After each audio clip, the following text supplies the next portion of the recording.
तो data types के बारे में हम देख रहे थे लास्ट क्लास में। तो जब भी आपको इंटीजर डेटा देना होता है तो हम कीवर्ड इंट करके लिखते हैं। फॉर्मेट होता है परसेंटेज डी। जब भी वैल्यूज प्रिंट करना होता है तो फॉर्मेट का रोल है। मैसेज प्रिंट करना है तो मैसेज तो डायरेक्ट प्रिंट हो जाते हैं, वैल्यूज प्रिंट करने के लिए फॉर्मेट की जरूरत पड़ती है। 2 बाइट का स्पेस लेंगे मेमोरी में, और रेंज जो है -32768 से +3267 तक होगा रेंज। अगर आप पॉइंट्स में डेटा देते हैं तो हम डेटा फ्लोट देते हैं। फॉर्मेट परसेंटेज एफ हो जाएगा और 4 बाइट की मेमोरी लेंगे वो।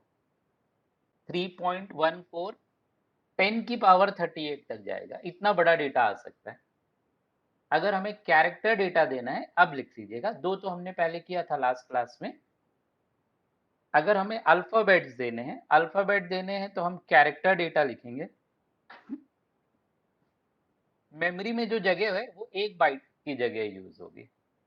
लास्ट क्लास में भी कहा था, एक लेटर अगर आप प्रेस करेंगे तो 1 बाइट मेमोरी यूज होती है। कीबोर्ड से अगर हमने एक लेटर प्रेस किया तो 1 बाइट की मेमोरी यूज होती है। तो कैरेक्टर के लिए उन्होंने 1 बाइट की मेमोरी बनाई। रेंज जो है -128 से +128 है। अगर आप इन दोनों को ऐड करोगे तो 255 आ जाएगा। नेगेटिव पॉजिटिव दोनों यूज करते हैं डेटा के लिए, क्योंकि जगह हमारे पास कम है। तो उसी जगह पे दोनों तरह के डेटा वो यूज करते हैं, नेगेटिव पॉजिटिव दोनों।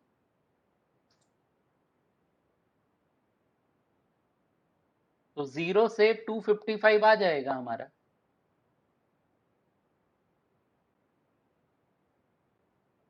कैरेक्टर डेटा में एक सिंगल कैरेक्टर यूज होता है। जब भी आप कैरेक्टर डेटा यूज करेंगे तो एक लेटर आएगा। अगर आपको आपका अपना नाम स्टोर करना है ना, सेट ऑफ कैरेक्टर्स स्टोर करना है, तो सेट ऑफ कैरेक्टर्स को स्टोर करने के लिए स्ट्रिंग की जरूरत पड़ती है। बेसिक डेटा टाइप तीन ही है। ये तीन ही बेसिक डेटा टाइप हैं: इंटीजर, फ्लोट एंड कैरेक्टर्स। ये तीन ही बेसिक डेटा टाइप्स हैं। अब कैरेक्टर्स को ही इंक्रीज किया तो स्ट्रिंग बन गया। स्ट्रिंग मतलब सेट ऑफ कैरेक्टर्स। कीवर्ड वही है, CHAR, लेकिन फॉर्मेट बदल गया है। फॉर्मेट सी की जगह %s हो जाएगा और डबल कोट्स में लिखा जाएगा। जब भी कैरेक्टर लिखते हैं तो सिंगल कोट में लिखते हैं। नेम जब भी लिखा जाएगा तो डबल कोट्स में लिखते हैं। और इसकी पहले से कोई लेंथ फिक्स नहीं है। आप जितने लेटर्स लिख देंगे उतनी इसकी लेंथ हो जाएगी। जैसे इंडिया लिखा आपने, तो 5 लेटर्स यूज हो रहे हैं इंडिया में, तो 5 उसका लेंथ हो गया।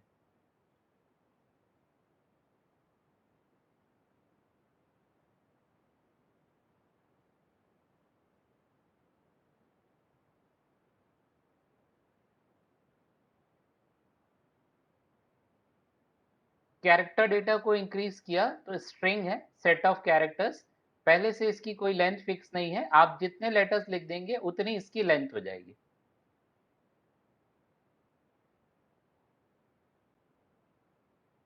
अब जैसे इंटीजर है तो इंटीजर में 32,767 तक ही डेटा आएगा।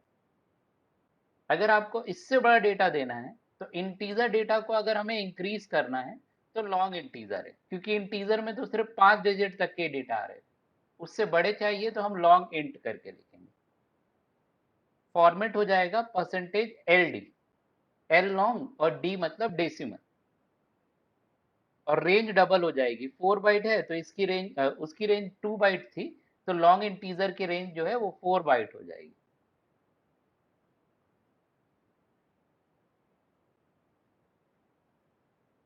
इंट डेटा को इंक्रीज किया तो लॉन्ग इंटीजर है। सेम ऐसी फ्लोट डेटा को इंक्रीज करेंगे तो डबल बनेगा।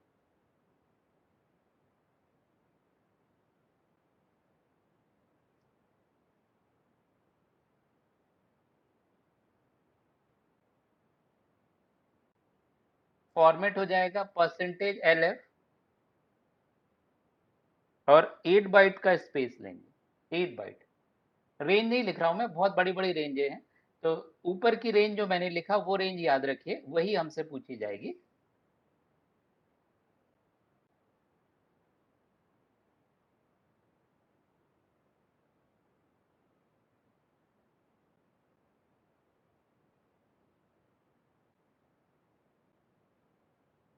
और इंक्रीज करना है तो लॉन्ग डबल है। सबसे बड़ा डेटा की बात करें तो सबसे बड़े डेटा है हमारे पास लॉन्ग डबल, कैपिटल एल और स्मॉल एफ है। पहला लेटर है जो कैपिटल आया है, capital L small F. Size जो है वो 10 बाइट है। 10 बाइट बहुत बड़ा डेटा होता है।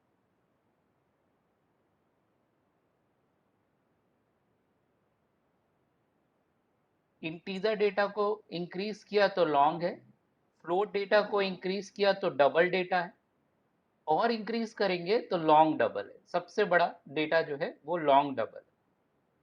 फॉर्मेट जो है कैपिटल एल स्मॉल एफ है।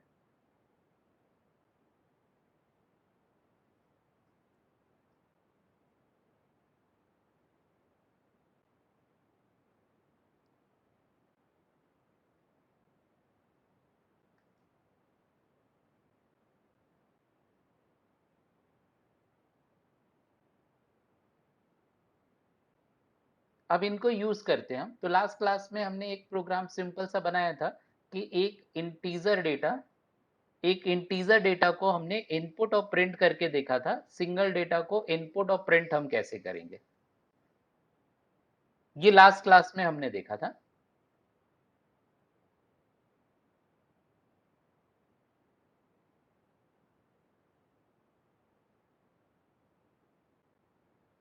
अगर दो डेटा हमें इनपुट और प्रिंट करना है तो कैसे करेंगे, और दो डेटा एक साथ प्रिंट करने।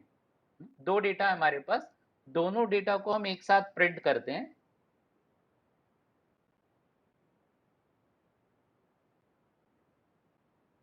ये लास्ट क्लास में हमने बनाया था। इंटीजर डेटा है या फ्लोट डेटा है, अगर आप इसको ना इनपुट नहीं कर रहे हैं, हम इनिशियलाइज कर रहे थे और प्रिंट कर रहे थे। मेन है प्रिंटिंग। देख, हमने लास्ट क्लास में सीखी थी कि अगर आप कोई डेटा प्रिंट करना चाहते हैं तो कैसे प्रिंट करेंगे।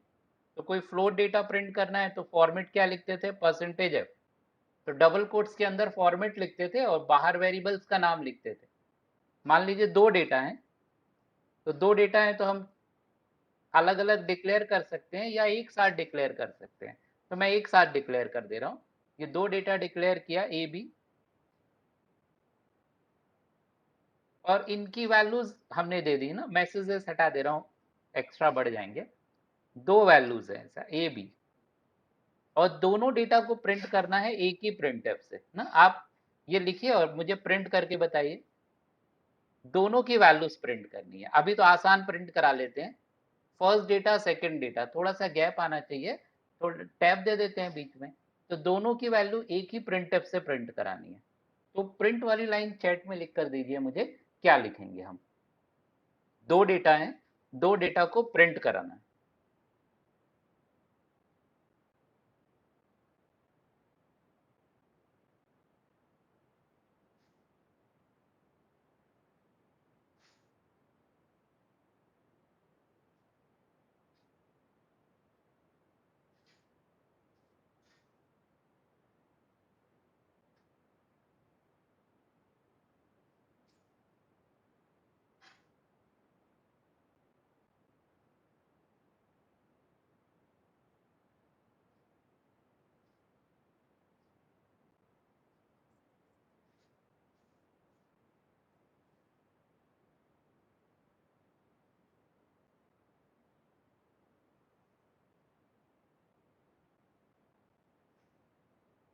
बोलिए बेटा, क्या लिखेंगे हम यहाँ पे। सर प्रिंट है पर फिर परसेंट डी, हाँ, फिर टैब दे देते कॉमा हैं ना। लगाएंगे फिर। हाँ, कॉमा लगाएंगे तो आंसर में भी कॉमा लग के आ जाएगा। जैसा इन्वर्टेड कॉमा के अंदर आप लिखोगे ना वैसे ही हो जाएगा ना। अगर आपको स्पेस देना है तो स्पेस दे सकते हो। जैसे ये मैंने स्पेस दे दिया। देखिए मैं बहुत सारे तरीके बता रहा हूँ। परसेंटेज भी यहाँ अगर हमने स्पेस दिया ना तो आंसर में भी स्पेस आ जाएगा। दो बार परसेंटेज डी लिखा क्योंकि दो डेटा प्रिंट करना है। इन्वर्टेड कॉमा को बंद करेंगे और बाहर क्या लिख दिया हमने, ए कॉमा बी। तो जो फर्स्ट परसेंटेज डी जैसे ही लिखा है तो इन्वर्टेड कॉमा के बाद पहला लेटर ए है तो ए की वैल्यू आ जाएगी। फिर दूसरा परसेंटेज डी लिखा तो सेकेंड डेटा पिक करेंगे ना। इन्वर्टेड कॉमा के बाद जो है वो एक सीक्वेंस में डेटा पिक करते जाएंगे। जैसा आप यहाँ लिख रहे हो उस सीक्वेंस में यहाँ से एक एक डेटा पिक करते जाएंगे। हाँ, देखिए मैं रन करके दिखाता हूँ। ये तो हमने लाइन छोड़ा है दो डेटा प्रिंट करने के बाद।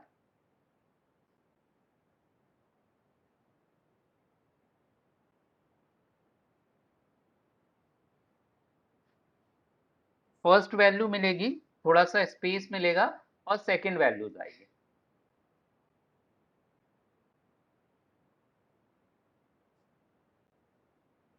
ये देखिए फर्स्ट डेटा है, उसके बाद स्पेस आ रहा है और सेकंड डेटा आ रहा है। फर्स्ट डेटा स्पेस और फिर सेकंड डेटा। अगर आपने यहाँ कॉमा लगाया ना, यहाँ मैं अब स्पेस खत्म कर देता हूँ। जितना डेटा आपको देना है उतनी बार फॉर्मेट लिखेंगे। अगर आप यहाँ कॉमा लगाएंगे तो आंसर में भी कॉमा ऐसे आएगा।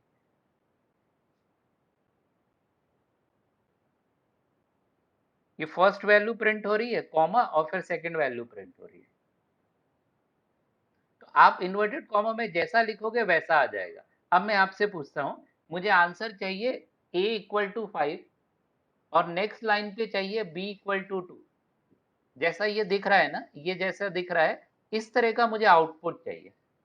तो इसको तो रहने देते हैं, इसको वैसे ही रहने देते हैं। हम क्या करते हैं, बीच में थोड़ा सा गैप कर देते हैं, नेक्स्ट लाइन दोबारा लिख रहे हैं यहाँ पे।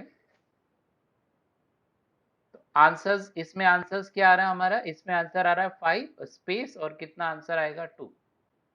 अब नेक्स्ट बताइए, प्रिंटफ के अंदर बताइए, प्रिंटफ के अंदर क्या लिखूं मैं।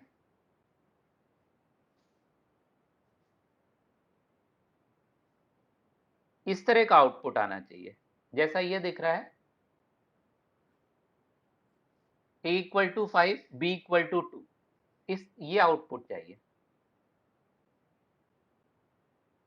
A sir A equals percentage D, हाँ करेक्ट, हाँ a A equal equal to to, percentage D, हाँ फिर स्पेस देके सर हाँ बी स्पेस दे दें इक्वल या न्यू लाइन हाँ चाहिए तो बैकस्लैश एन लिख या देते हैं। हाँ हाँ हाँ आगे फिर क्या लिखूं, कंटिन्यूस, कोई जगह नहीं छोड़नी ना, ऐसा फॉर्मेट ही टफ है थोड़ा सा। फिर B percentage D equal to और फिर न्यू लाइन। परसेंटेज डी, हाँ अब क्या करें, फिर सर कॉमा ए कॉमा बी हाँ कॉमा ए कॉमा बी और लास्ट में हम क्या लगा देते हैं यहाँ लास्ट। पे, हाँ ये सेमी कॉलम। देखिए अब रन कर रहे हैं,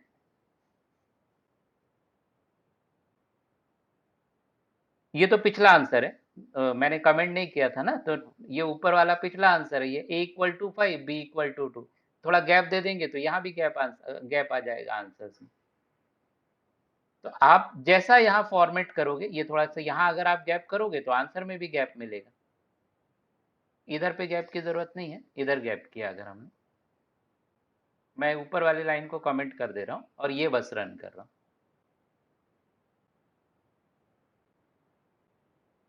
तो a equal to 5 b equal to 2। अब देखो ये a इक्वल जो है ना, ध्यान से सुनिएगा, शुरू शुरू में हमें कंफ्यूजन होता है, हमने a इक्वल लिख दिया तो a का आंसर आ रहा है। ये a इक्वल तो मैसेज है, आप अपना नाम भी लिख देते तो भी आंसर आता है। यहाँ आंसर कौन दे रहा है, ये जो परसेंटेज डी लिखा है और आपने इन्वर्टेड कॉमा के बाहर जो ए लिखा है वो आंसर दे रहे हैं। ये परसेंटेज डी जो फॉर्मेट लिखा है, इधर किसकी वैल्यू प्रिंट हो रही है, ए की।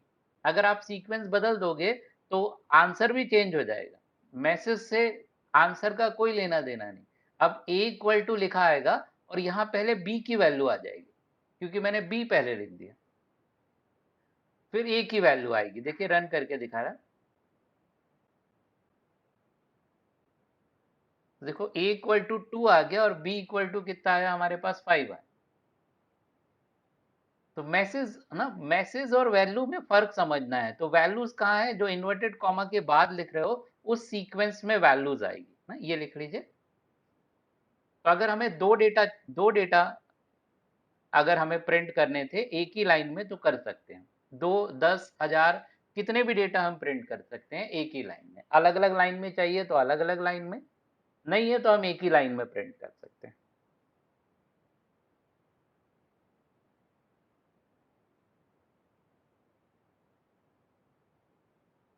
अब आप प्रोग्राम बना के बताइए, दो नंबर्स को ऐड करने का प्रोग्राम बनाना है, एडिशन ऑफ टू नंबर।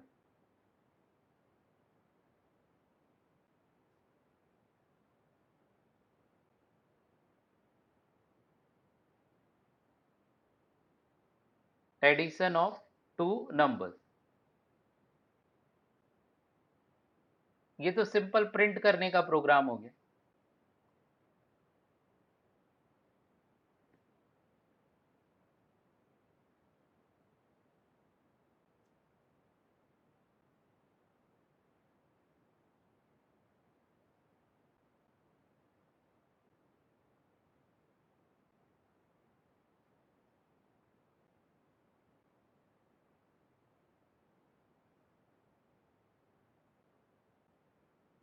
कितने वेरिएबल्स चाहिए रहेंगे अगर हमें 2 नंबर्स को ऐड करना है?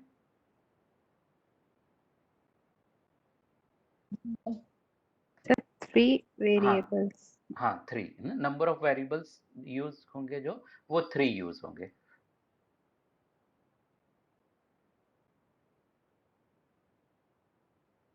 इजीएस्ट बना रहे हम, सबसे कम रख के बना रहे हैं हम यहाँ पे ना। इंट मेन लिखे अभी चलेगा ना। वो जो इंट है वो हम फंक्शन के चैप्टर में समझेंगे। जब भी फंक्शंस आप यूज करते हैं तो वो एक वैल्यू रिटर्न करता है, एक इंटीजर वैल्यू रिटर्न करता है फंक्शन, जो ऑपरेटिंग सिस्टम के काम का है। तो ये इंट जो लिख रहे हैं ये फंक्शंस की प्रॉपर्टी है मेन की। इस इंट का ध्यान से सुनिएगा, इस इंट का जो अंदर आप इंटीजर लिख रहे हैं उससे कोई लेना देना नहीं है। इसलिए शुरू के प्रोग्राम में ना नहीं लिखते हैं, थोड़ा सा आपसे बनने लगता है तो फिर हम लिखने लगते हैं कि ये और इसका कोई एक दूसरे से कोई कनेक्शंस नहीं है। तो हमने प्रोग्राम्स में सबसे पहले जितने हमको वेरिएबल्स लग रहे थे हमने सारे वेरिएबल्स लिख दिए प्रोग्राम में। तो ए बी सी करके ये सारे वेरिएबल्स लिख लिए हमने। अब ए की वैल्यूज दे दी, ऊपर भी दे सकते थे पर अलग से दे देते हैं। ए की कोई भी वैल्यूज दे दी, बी की कुछ वैल्यूज दे दी, दोनों को ऐड करना है तो हमने ए प्लस बी लिख दिया। ए प्लस बी ऐड किया, आंसर किस में चला गया? सी में।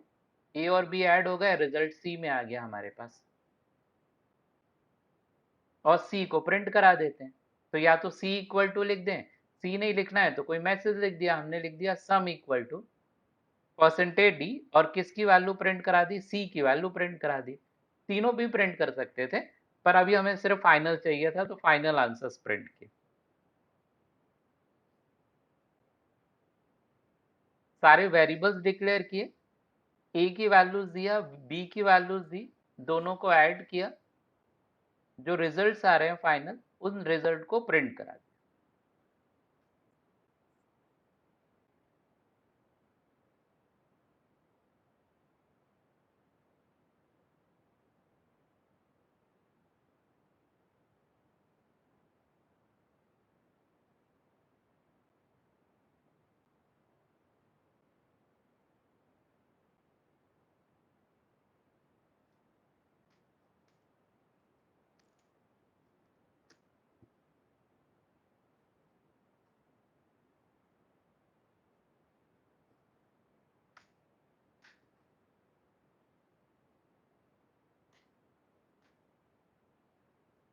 देखिए रन कर रहे हैं,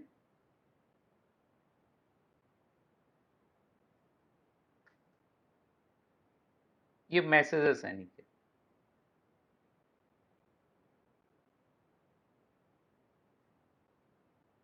बहुत सारे मैसेजेस हैं।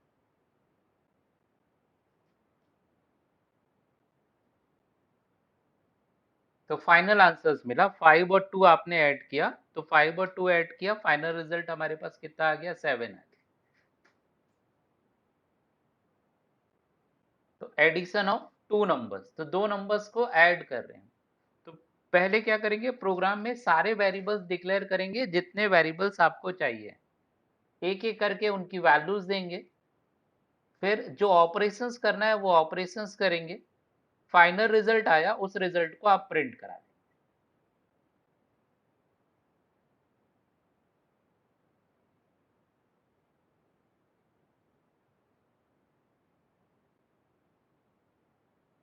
कंप्लीट कर लिया बेटा?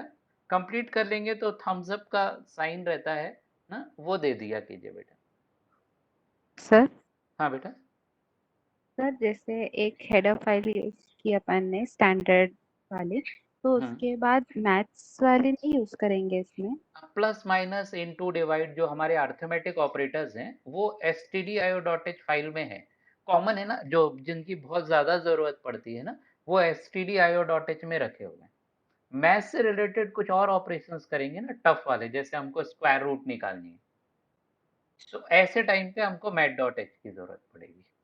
ये प्लस माइनस जो अर्थमेटिक ऑपरेटर हैं जो हमने लास्ट क्लास में पढ़े थे ना, plus minus into divide mod, ये इनके लिए आपको मैथ.h की जरूरत नहीं पड़ेगी। नहीं। पर अगर आपने कभी ज्यादा हेडर फाइल लिख दी ना तो कोई प्रॉब्लम नहीं है, कम लिखी तो प्रॉब्लम। तो ना यहाँ पे चल जाएगा। अब आप कैलकुलेटर वाला प्रोग्राम बना के बताइए, जिसमें सारे ऑपरेशंस करने, पूरे अर्थमेटिक ऑपरेशंस करने। कौन कौन से? प्लस माइनस, मतलब प्रोग्राम में एडिशंस करना है, सब्ट्रैक्शंस करना है, इनटू करना है, डिवाइड करना है और मॉड करना है। एक ही प्रोग्राम में ये पांचों वैल्यूज निकालनी है, तो वेरिएबल बढ़ जाएंगे। सी में अलग वैल्यू रख लीजिए, डी में अलग, ई में अलग, एफ में अलग। ना कॉपी में बनाते जाओ बेटा ना। ये प्रोग्रामिंग जो है ना, लेसन करने वाला नहीं है, डूइंग वाला है, करके देखने वाले सारे काम है हमारे।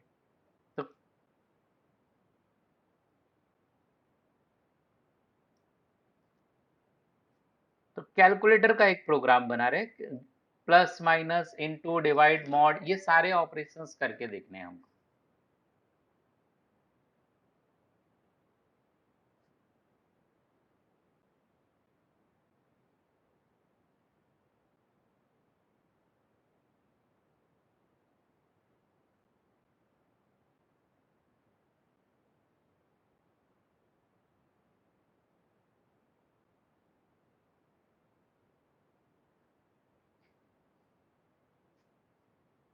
कितने वेरिएबल्स यूज होंगे? हम चाहें तो ओवरराइड कर सकते थे, पर ना करें हम। ना पहले सारे कैलकुलेशंस कर दीजिएगा, प्रिंटिंग सारी नीचे करिएगा। ना प्रिंटिंग, सारे प्रिंटिंग एक साथ करना।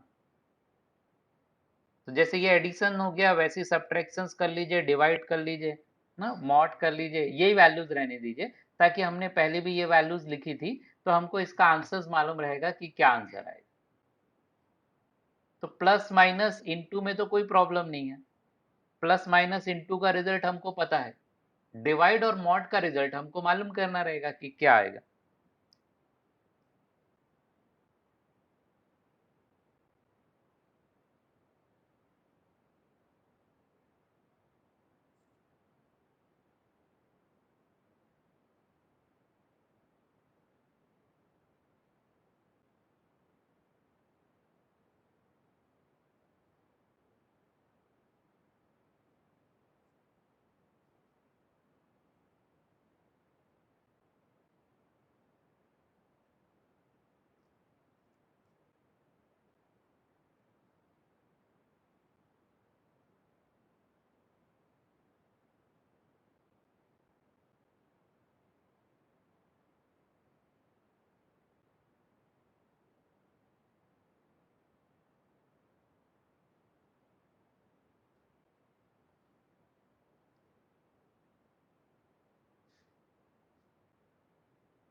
प्लस कर दिया, माइनस कर दिया, ना इनटू कर लिया, डिवाइड कर लिया।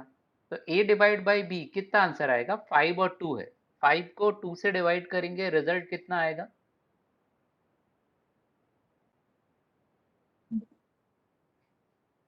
2 आएगा प्रज्ञा, हाँ कितना सर, बेटा? 2। 2 आएगा। और 2। 5, हाँ 5 मॉड 2 लिखेंगे तो कितना आएगा? 1। 1 आएगा ना। इंटीजर इंटीजर से डिवाइड होगा तो आंसर भी क्या आएगा? इंटीजर, क्योंकि अभी हमने ए और बी कैसे डेटा लिए हैं? इंटीजर डेटा लिए हैं। तो अगर ए और बी हम इंटीजर डेटा लेंगे तो आंसर्स भी हमको इंटीजर ही मिलेगा। सारे डेटा को प्रिंट करा देते हैं, सम, सब्ट्रैक्ट, मल्टीप्लिकेशन, डिवीजन, ना सारे डेटा हमने प्रिंट करा दिए।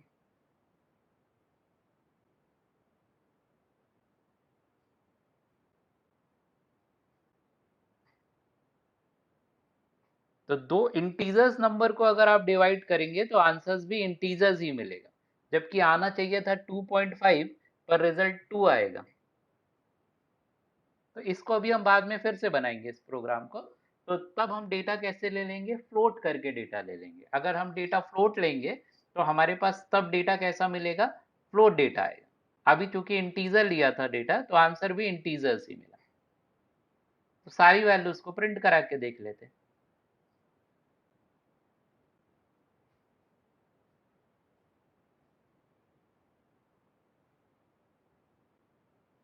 तो अभी जो हमारा पर्पस है, एम है, वो है कि प्रिंट कैसे करना है। कैलकुलेशंस हमारे लिए टफ नहीं होंगे ना। कैलकुलेशंस मैं आपको वही दे रहा हूं जो आप ऑलरेडी जानते हो। हमारे लिए यहाँ पे इम्पोर्टेंट ये है कि प्रिंटिंग कैसे की जाएगी। कोई डेटा प्रिंट कराना है तो कैसे डेटा प्रिंट कराया जाएगा सी लैंग्वेज में, विथ मैसेज, विदाउट मैसेज, ना, मल्टीपल डेटा एक साथ। ये हमारा अभी मेन पर्पस है सीखने का। तो अभी हम शुरू में क्या करते हैं, आप गलती से इन्वर्टेड कॉमा यहाँ ना बंद करके यहाँ बंद कर देते हैं, आप ऐसे बंद कर देते हैं।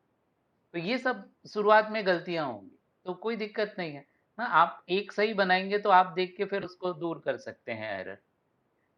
तो आप इसको ना पहले कॉपी में बनाइएगा, क्लास खत्म होने के बाद फिर आप बिना देखे रन करके देखिएगा इसको कि कैसे रन होंगे, खुद से बना के देखिए इसे। कोई एरर आती है तो आप ना उसको नेक्स्ट क्लास में कॉपी पेस्ट कर सकते हो यहाँ पे, तो मैं वो एरर दूर कर दूंगा। पर पहले कोशिश करना कि खुद से दूर करने की कोशिश कीजिए। आपसे मैक्सिमम टाइपिंग मिस्टेक ही होगी और कुछ नहीं होगा। आपसे बड़ी बड़ी गलतियां नहीं होंगी, छोटी छोटी सी गलतियां होंगी। कभी इन्वर्टेड कॉमा नहीं लगाया, कभी सेमी कॉलन भूल गए, कभी प्रिंटफ की स्पेलिंग गलत लिख दी, ये बेसिक गलतियां होंगी।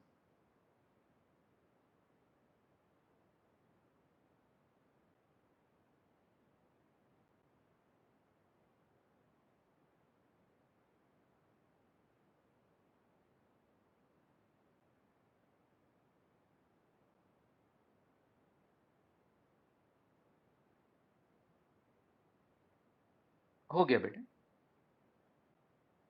Yes sir. हाँ, देखिए जी मैं रन कर रहा हूँ मैं।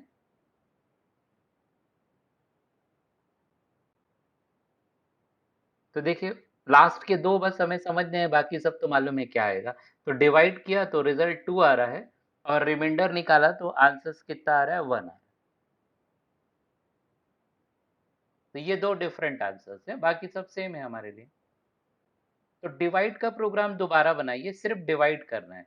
तो फ्लोट नंबर्स को डिवाइड करते हैं, दो फ्लोट नंबर्स को डिवाइड करने का प्रोग्राम बनाना है, उसमें आंसर सही आएगा। अगर आप 5 और 2 देंगे तो 2.5 आएगा।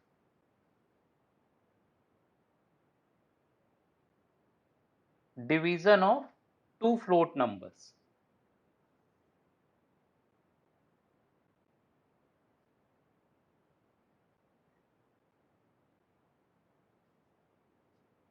Division of two float numbers.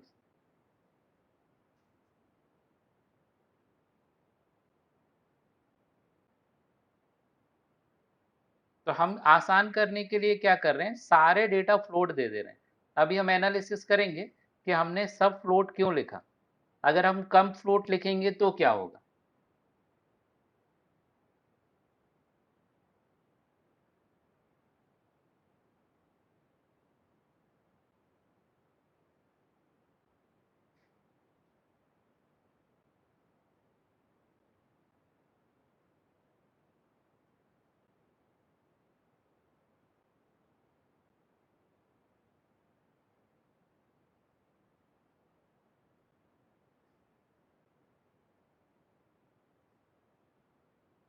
Last class में आपको बताया था कि फ्लोट डेटा हमने डिक्लेयर किया, तो फ्लोट डेटा में इंटीजर वैल्यू दी जा सकती है, इंटीजर वैल्यू भी दे सकते हैं, फ्लोट वैल्यूज भी दे सकते हैं। तो अगर आप 5 लिखोगे तो 5 ना स्टोर होके 5.00 स्टोर हो जाएगा। तो ए और बी आपने डिक्लेयर किया, ए और बी की वैल्यूज दे दी। अब ए डिवाइड बाई बी लिख रहे हैं, तो ए डिवाइड बी जो आंसर आया, आंसर हमारा सी में स्टोर हो गया। ए और बी को डिवाइड कर रहे हैं, जो रिजल्ट आ रहा है वो रिजल्ट जो है वो सी में स्टोर हो गया हमारे।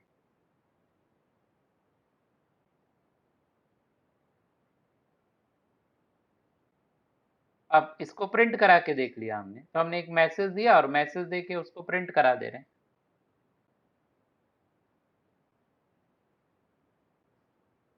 तो डिवीजन इक्वल और जो भी वैल्यूज थी वो वैल्यूज प्रिंट करा दी।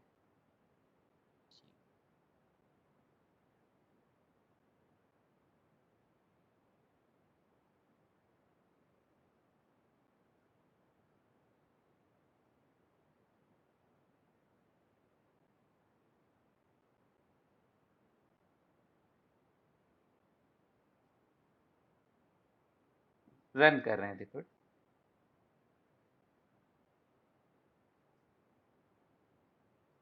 मेरे में कमेंट्स रहते हैं बहुत सारे, तो वो कमेंट की एरर है।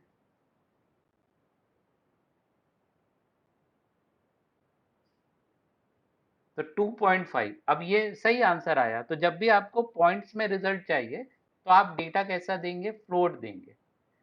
अब हम एनालिसिस करते हैं, इस प्रोग्राम को एनालिसिस कर रहे हैं कि हम सब फ्लोट नहीं देते तो क्या होता। हमने लास्ट क्लास में रूल पढ़ा था कि इंटीजर इंटीजर से डिवाइड होता है तो आंसर इंटीजर आता है। तो जब भी आपको पॉइंट्स में रिजल्ट चाहिए तो आप डेटा कैसा लिखेंगे, फ्लोट लिखेंगे। हाँ, ये हमने रूल पढ़ा था, ये लिखा है आपके पास, आप दोबारा मत लिखिए। अगर एक भी डेटा फ्लोट है तो आपको आंसर क्या मिलेगा, फ्लोट मिलेगा। दोनों डेटा इंटीजर है तो ही आंसर इंटीजर आएगा। तो आप कॉपी में लिखिए और इसका आंसर बताइए ना, सी की वैल्यूज बतानी है आपको। इस तरह के पुश क्वेश्चंस आपको पूछे जाते हैं। ए की वैल्यूज दी है, बी की वैल्यूज दी है, हमने ए और बी जो है वो इंटीजर लिख दिया और सी फ्लोट लिख दिया। कोई कहेगा सब क्यों लिखा आपने फ्लोट, तो अगर नहीं लिखेंगे तो क्या रिजल्ट आएगा। तो हम वो कॉम्बिनेशंस देख रहे हैं कि ए और बी तो इंटीजर है और सी को फ्लोट दे दिया हमने, ए डिवाइड बाई बी लिख दिया, तो रिजल्ट क्या मिलेगा।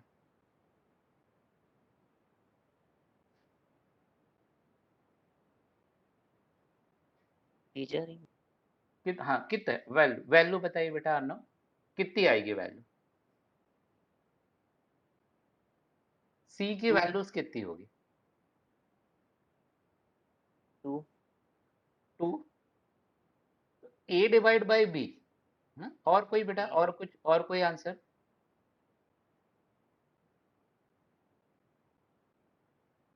सावित्री। सर 2.000 कर 2.00 आएगा। हाँ तो होगा क्या, देखो ए बी से डिवाइड होगा तो ए 5 है और बी 2 है, इंटीजर है। तो इंटीजर इंटीजर से डिवाइड होगा तो आंसर क्या आएगा, इंटीजर। मतलब इसने 2 आंसर दिया, ए डिवाइड बाई बी ने आंसर 2 दिया। अब ये 2 जो है वो किस में स्टोर कर रहे हैं, सी में। तो 2 कन्वर्ट हो जाएगा 2.000 में कन्वर्ट हो जाएगा, क्योंकि सी जो है वो हमारा फ्लोट है। तो 2 जो आंसर था वो फ्लोट में कन्वर्ट हो गया, तो 2.0000 आएगा।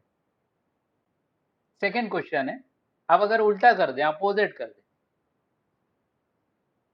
तो देख रहे हैं हम सही आंसर नहीं मिल रहा हमको, 2.5 आंसर आना चाहिए था, जबकि आंसर क्या आ रहा है, 2.00 आ रहा है हमें। अगर अपोजिट कर दिया मैंने, ए और बी डेटा फ्लोट है,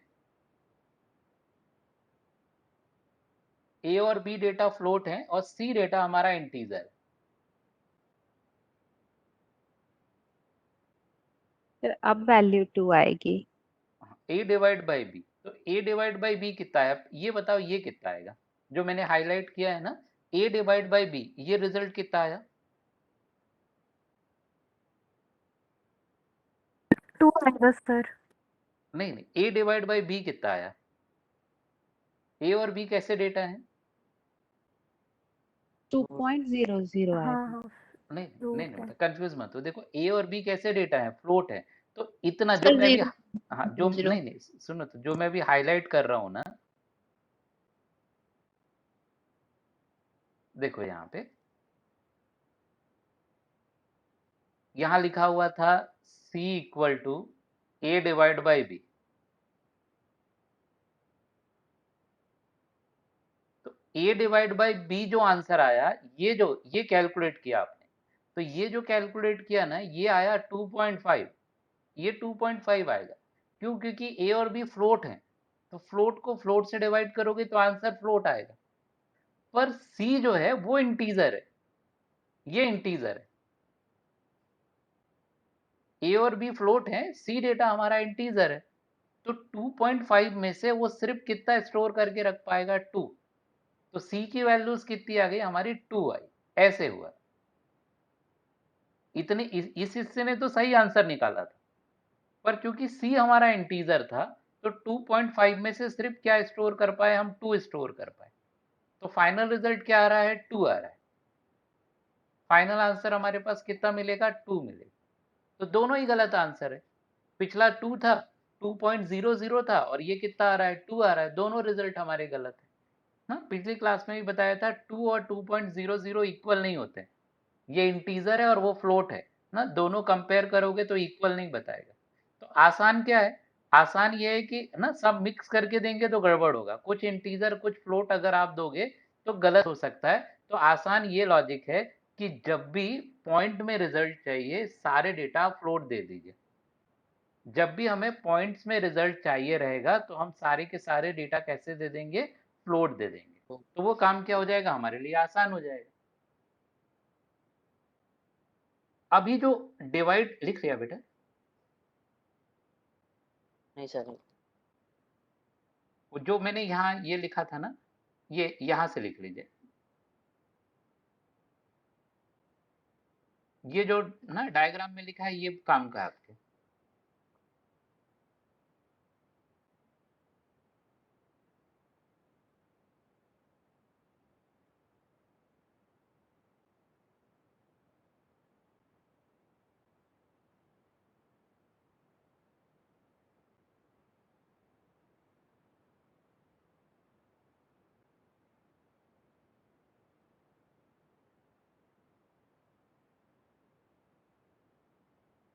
सी डेटा इंटीजर है, ए और बी डेटा हमारे कैसे हैं, फ्लोट है।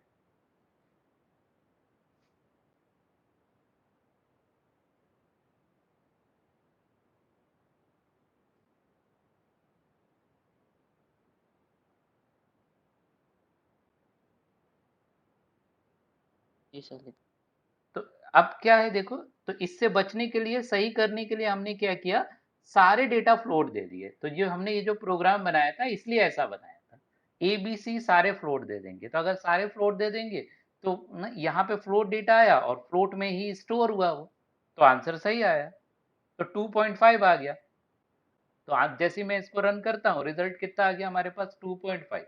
अब ये बताओ अगर इसको मैं 50 बार रन करूंगा तो हर बार आंसर कितना आएगा, 10 बार रन करूं, 20 बार रन करूं, 100 बार रन करूं, हर बार आंसर क्या मिलेगा?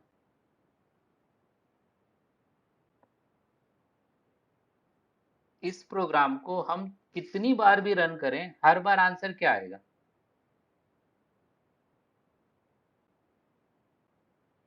क्वेश्चन समझ सेम रहे हो ही कि आएगा सर। हाँ, सेम आएगा, हर बार आंसर क्या मिलेगा आपको, सेम आएगा। तो हम चाहते हैं थोड़ा चेंज हो जाए। चेंज क्या हो जाए, जैसे कैलकुलेटर में होता है ना वैसे ही चाहते हैं हम भी, कि ना डेटा डिसाइड हम ना करें। ये डेटा डिसाइड करना हमारा काम नहीं है। हमारा मतलब देखिए दो पर्सन है यहाँ पे, एक है प्रोग्रामर एक है यूजर। दो अलग अलग लोग हैं, प्रोग्रामर यूजर। फिलहाल अभी आप दोनों हो, लेकिन इन फ्यूचर कोई एक पार्ट एक रहोगे आप, या तो यूजर हो गए या तो प्रोग्रामर हो गया। तो वैल्यूज देना जो है ना वो यूजर का काम है, प्रोग्रामर का काम नहीं है वैल्यूज देना। प्रोग्रामर का काम है उस वैल्यू को ऑपरेट करके सॉल्व करके आंसर देना। तो ये जो हमने वैल्यू फिक्स कर दी थी ना, ये वैल्यूज हम फिक्स नहीं करना चाहते, क्योंकि यूजर प्रोग्राम के अंदर आके तो डेटा चेंज नहीं कर सकता। तो उसको स्क्रीन पे डेटा चेंज करने का ऑप्शंस मिले ना, जैसे आप एटीएम पे जाते हैं तो आप यूजर हो, आप कैलकुलेटर यूज करते हो तो आप यूजर हो, डेटा आप डिसाइड करते हो। आप जो डेटा देते हैं उस डेटा पे वो ऑपरेशंस करके आंसर दे देते हैं। तो ये डेटा हम चेंज कर सकें, डेटा जो है रन टाइम में दे सकें। तो अगर आप डेटा रन टाइम में देना चाहते हैं तो हमको स्कैन करनी पड़ेगी वैल्यू ना, स्कैनएफ यूज करना पड़ेगा, डेटा इनपुट कराना पड़ेगा। तो इनपुट कराएंगे डेटा, तो हम हर बार जब भी रन करेंगे तो डेटा बदल सकते हैं। मैं ओवरव्यू दिखा रहा हूँ, मैं ये नेक्स्ट क्लास में बताऊंगा। अभी आप इसकी प्रैक्टिस करना। अभी मैं आपको दूसरा दूसरा टॉपिक बताता हूँ कि नेक्स्ट क्लास में हम ये देखेंगे कि अगर डेटा इनपुट करना है तो डेटा इनपुट कैसे कराएंगे, और उन डेटा को फिर हम ऑपरेट करेंगे इनपुट करा के। इस तरह का हो प्रोग्राम। तो जैसे हम रन करें, मैं ओवरव्यू दिखा रहा हूँ बस आपको। ऐसा जब रन करें तो हमसे डेटा पूछे वो, आप जो डेटा दे दें उन डेटा पे वो ऑपरेशंस करके दे दे। तो मैंने 4 और 7 दिया, रिजल्ट क्या आ गया, 11। तो डेटा हम फिक्स नहीं करना है, डेटा यूजर से पूछना है। तो आप इस प्रोग्राम को जितनी बार रन करेंगे उतनी बार आप डेटा को जैसा चाहे वैसा डेटा दे सकते हैं, चाहे सेम डेटा दें चाहे डिफरेंट डेटा दें।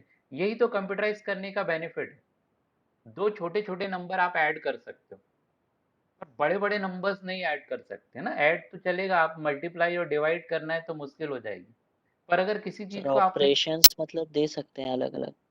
कैसा ऑपरेशंस इसमें बेटा? ऑपरेशन मतलब प्लस माइनस मल्टीप्लिकेशन ऐसा हाँ, सब कर वो सकते अलग ये सब हाँ, कर सकते हो, है ना? हमारी चॉइस है। हुँ? तो हम जितनी बार रन करें ना, उतनी बार हम डेटा को बदल सकें। तो इसके लिए क्या करना पड़ेगा, आपको डेटा को इनपुट कराना पड़ेगा। तो ये नेक्स्ट में बताऊँगा मैं, अभी मैं आपको दूसरा टॉपिक्स बता रहा हूँ। हमने एक ऑपरेटर्स देखा था लास्ट क्लास में, और ऑपरेटर्स होते हैं, तो पहले उस ऑपरेटर्स की हम पूरी लिस्ट ले लेते हैं। रीजॉइन कर लेना बेटा।